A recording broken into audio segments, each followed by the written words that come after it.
Canada's Shadow Minister for Employment, GARNETT is with us. We'll talk about the employment, unemployment rates, the MAiD, and the crime issue. Mr. Janius, welcome to the show. Thank you very much for having me. Good to see you. Thank you.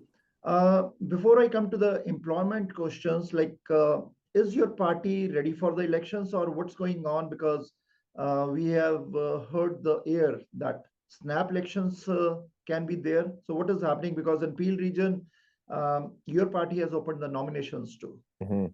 Well, we have to be ready for whatever the Liberals might do. We had an election less than a year ago, and Conservatives have been pushing for constructive solutions in this Parliament.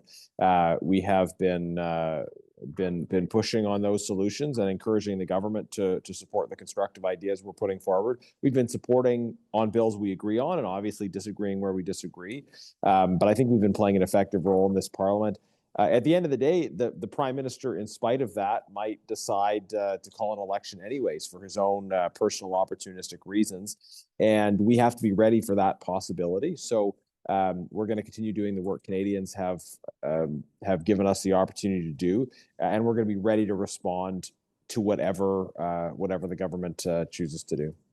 Mr. Janius, medical assistant in dying, and recently you tabled the bill C-260. Which is the Care Not Coercion Act. So what was going on with MAiD here in Canada?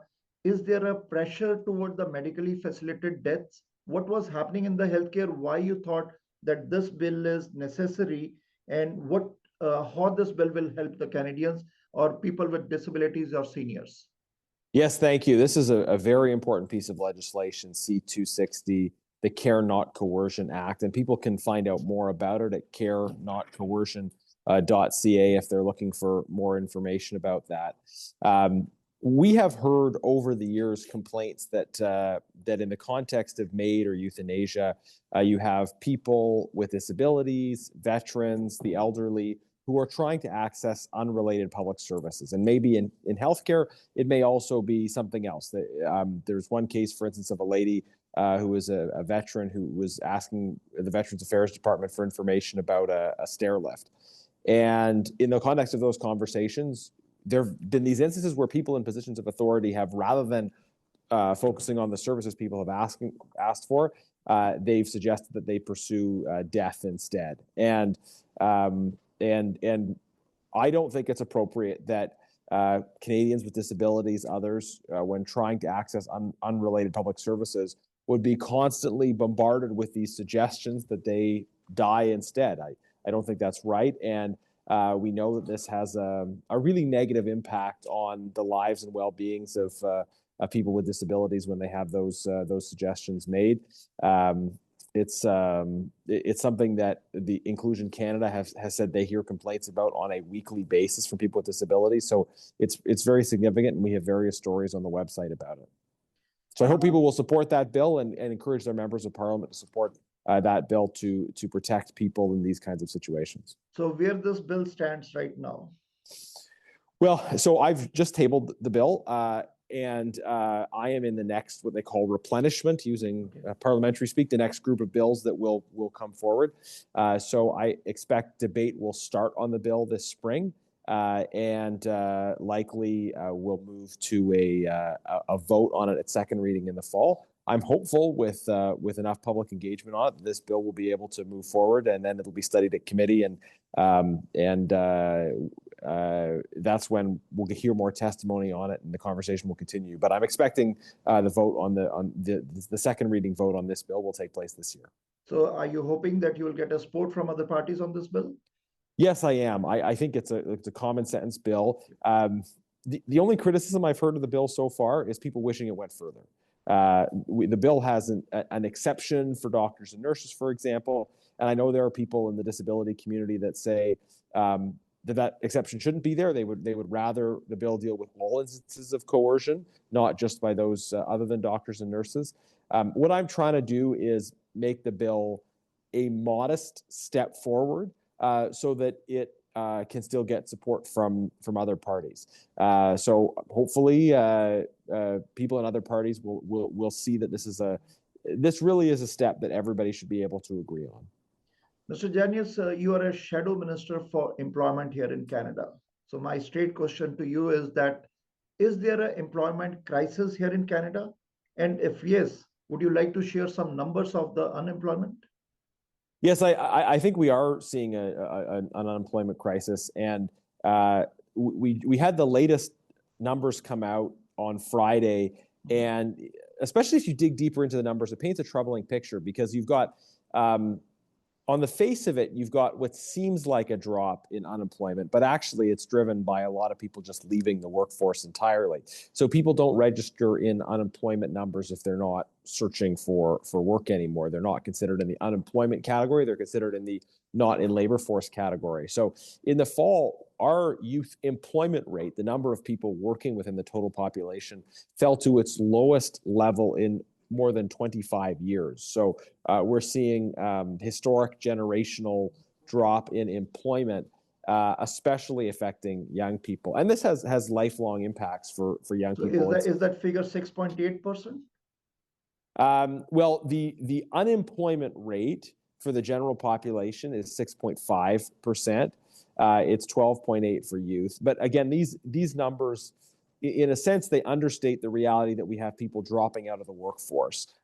We have the employment rate overall is lower, as I think more people are struggling to have hope that they'll be able to find jobs. What Canadians want, especially young Canadians right now, is they need jobs, they need homes, and fundamentally they need hope.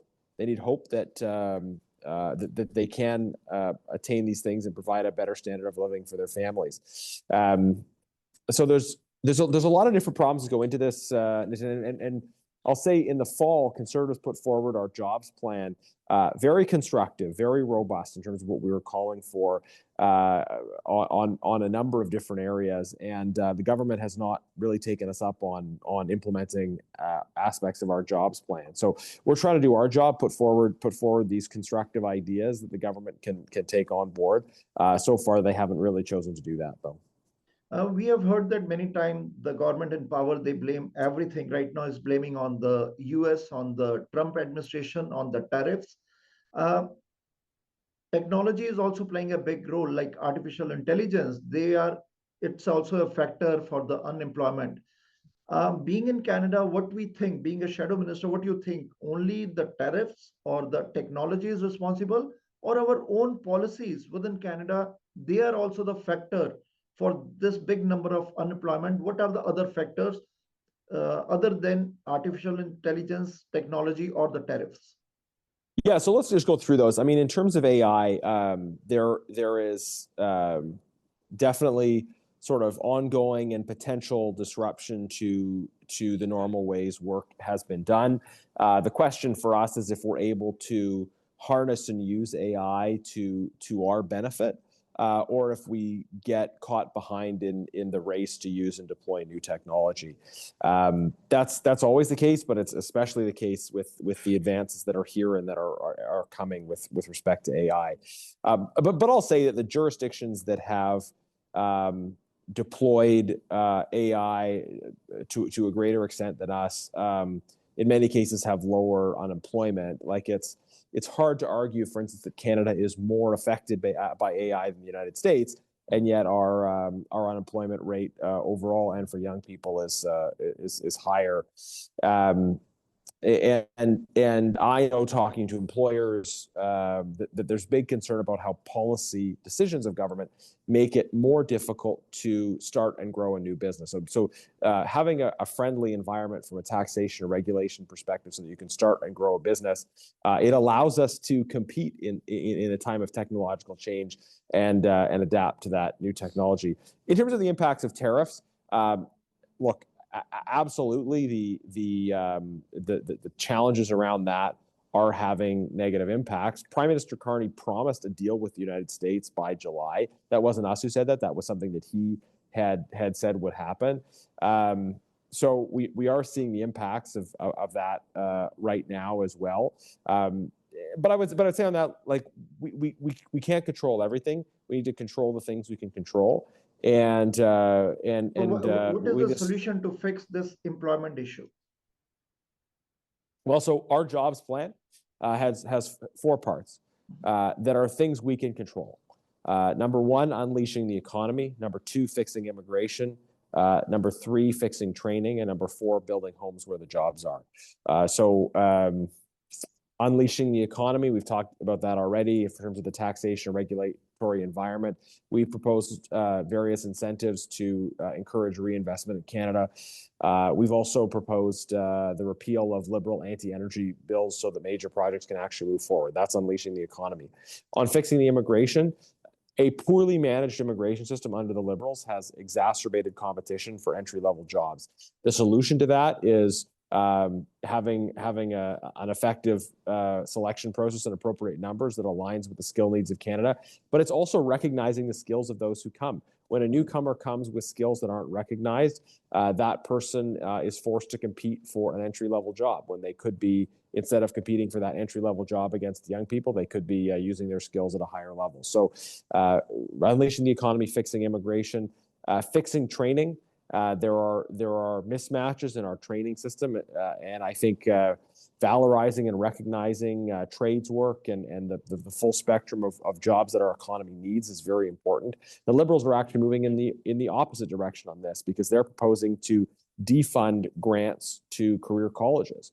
Why would we say that student grants can go to anyone studying any program at any university, regardless of how job relevant it is, but then cut off the grants for students at vocational institutions? I don't think that makes sense. And then the fourth point, building homes where the jobs are. We have regions of high unemployment and low unemployment in this country. So policies that we propose that make it easier for people to move to regions with low unemployment, to take jobs that are there, I think will help address some of these imbalances.